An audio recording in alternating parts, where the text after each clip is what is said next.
Hola from Barcelona! Today papakita ko sa inyo kung paano nalasing ang asawa ko.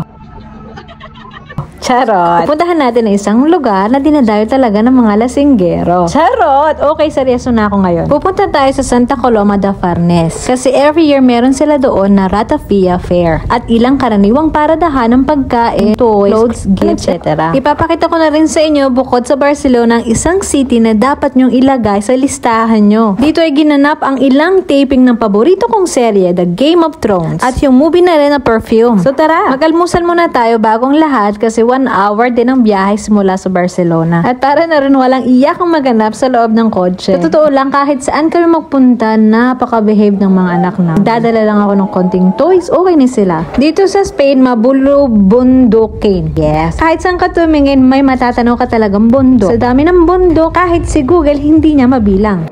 So, andito na tayo at dito na kami nag-park. Tuwing may mga ganitong kaganapan talaga nagre-ready sila ng parking area. Kasi talaga namang dinadayo itong lugar na ito. While we are on our way nga ay may nakita kaming hotel. Hotel na mga insekto. Saan ka pa? Nung sinilip ko, wala namang naka-check-in. Sabi ni Mr. mukhang nag-check out na daw lahat. So yun nga, once a year merong Ratafia Fair dito. Ang Ratafia ay isang liqueur na pwede mo matagpuan sa Europe. Lalo na sa France, Italy at Spain. Gawa ito sa iba't ibang herbs at prutas. Karamihan din gawa sa walnuts. Mas matapang siya kaysa sa wine kung i-compare. Noong unang tikim ko nito, it reminded me of Jägermeister. Tama ba ang pronunciation ko? Matamis, herby na parang may pagkalasang anis. Man muna kami sa supermarket para bumili ng tubig. At napansin ko nga ang coconut na ito. Ang mahal naman. Tapos ikaw pa mismo magkakayo. So sa Ratafia Fair na ito ay kailangan mong bumili ng ticket. Yung asawa ko bumili siya ng isa na may kasama ng holder ng Ratafia glass. Sabi ko, share na lang kami kasi hindi naman talaga ako umiinom ngayon. Ang Ratafia ay mas masarap daw inumin kapag sobrang lamig. Iniinom ito after kumain. Together with the dessert or with carquinyolis, isang sikat na cookies dito. Nag-ikot muna kami para suriin kung aling Ratafia ang titikman namin. Galing kasi siya sa iba't ibang lugar ng Spain. Kaya iba-iba din ang lasa.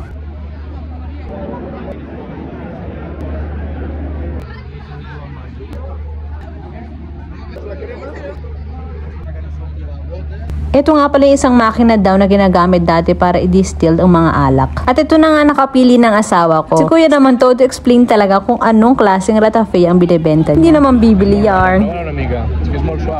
So nag-ikot-ikot pa kami at tinigman iba pang Ratafia. Ito nga hinamon pa ako ng asawa ko. Try ko daw uminom without making faces. Hindi ko talaga kaya tol, tumatanda na tayo. Pang dessert daw ito pero ang tapang-tapang naman ang lasa. Mas masarap pa talagang wine.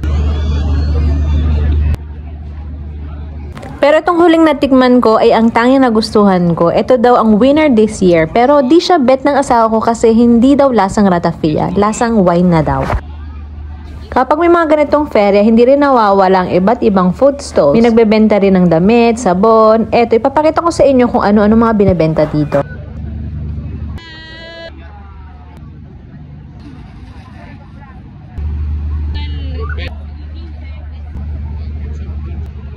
Habang busy kami ng asawa ko sa pagkain at pagtikim-tikim ay hindi na namin namalaya na gumulong na pala mag-isang stroller. Sakay pa naman yung panganay ko. Kaya make sure palagi nakalagay ang preno ha mga mare.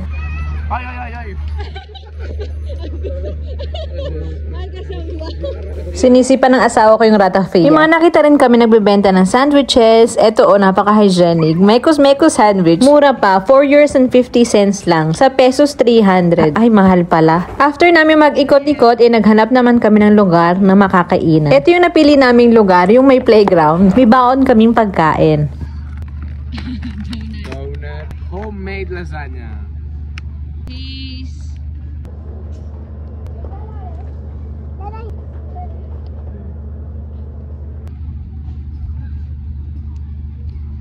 Nakagawian na namin ito. Hindi naman all the time pero kapag ganitong buong araw kaming gala at may kasama kaming bata, nagbabaon talaga kami ng pagkain. Para hindi na rin madagdagan yung gastos namin. Ito kaka-lunch lang pero pagkain pa rin ang nasa isipan. Ito talagang hilig namin gawin, food trip. Kung maghihirap man kami, ito ay dahil sa walang tigil namin pagkain. Pero okay lang, happy tummy, happy life. So after nga mahulasan, nag-decide naman kami pumunta sa Girona, isang historical city. Nire-recommend ko talaga na bisitahin nyo ito. May mga castles, malalaking simbahan, magagandang ancient walls. At kilalang kilala din ang Girona for its traditional Catalan cuisine. Masarap ang pagkain dito. Dito nyo rin matatagpuan ang ilang world's best restaurant. Mas naging sikat na sikat ang Girona simula na ginawa itong filming location ng Game of Thrones. Kaya naging tourist spot na din siya. Marami ring festivals ang ginagawa dito. Isa sa mga sikat na festival ay ang Flower Festival. Marami outdoor activities ang pwede nyong gawin dito like hiking, cycling, and exploring nature. Marami ring dagat at mga kuweba na pwede nyong bisitahin. Habang kami naglalakad ay hindi na napigilan ng anak ko na maihi. Habang umiihi siya sa isang tagong lugar na nakita namin, nagulat ako. Puntod ba to?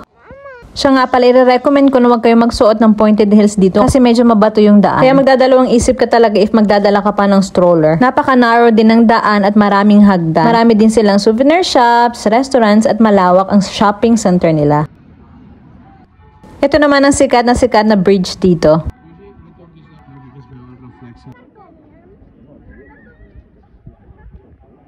Andito na tayo sa isang lugar kung saan talaga nag-film ang Game of Thrones. Hindi ganun karami mga tourist dito if compare sa Barcelona, pero kung gusto mo ma-experience yung authentic Mediterranean experience, ito ka na lang. Ito naman ang sikat na lion statue dito. May kasabihan kasi na kailangan mong halikan ang puwet ni lion para makabalik ka ulit ng Girona. Dati may hagdan pa yan, pero after ng COVID, inalis na nila at pinagbabawal na. Buti nahalikan ko ito dati. So guys, hanggang dito na lang muna ulit. Next vlog ko, ipapakita ko naman sa inyo ang isang dinadayuhang palengke at kung magkano mga bilihin doon. Papasok muna kami sa simbahan at after ay dito na rin kami kakain sa tabing restaurant.